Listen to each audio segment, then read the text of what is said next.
Looking back, how did you get where you are today?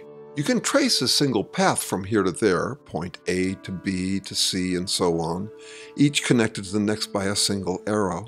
That's how you tell your story, point to point with arrows in between. Is this arrowed connect the dots interpretation how reality really works?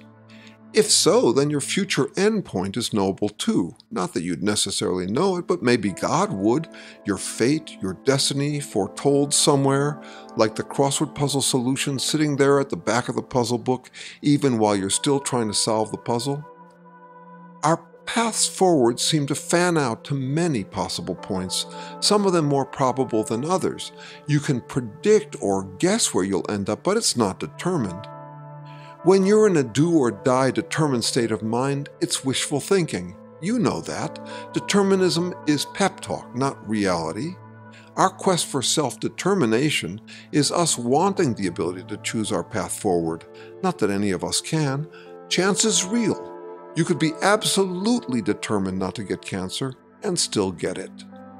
More realistically, we'd settle for narrowed outcomes, trying to keep future destinations within an acceptable range. No guarantee we can, but we try. When we won't settle, when we're stubbornly determined, we pretend we can arrow, not narrow our way to our chosen future. It's not hard to pretend. All you have to do is think about the future the way you think about the past. You went from point A to G by single arrows. Now you'll go from G to Z by single arrows. Simple. It's called hindsight bias. You think the past was determined by arrowing, not narrowing. You say, I knew that would happen, when actually, no, you didn't. How could you? With hindsight bias, you can pay your arrowing illusion forward too. I knew that would happen, so I know this will happen. Know-it-alls thrive on a pathological level of hindsight bias. Life is narrowing, not arrowing. Even the past wasn't single arrows. How did you get from A to B? Maybe you took one road instead of another, but even then a road is a narrowing, not a single arrow train track. A road is wide, a range you weave on. Language makes the arrow illusion possible.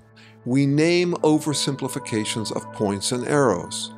I took the 405 to their house and arrived on the dot. Really? A dot in time and space by a single arrowed path? Nah, everything is the narrowing of possibilities. In the next video, I'll explore the implications of reality's narrowing for big questions: the origin and nature of life, free will, and why we are not computers.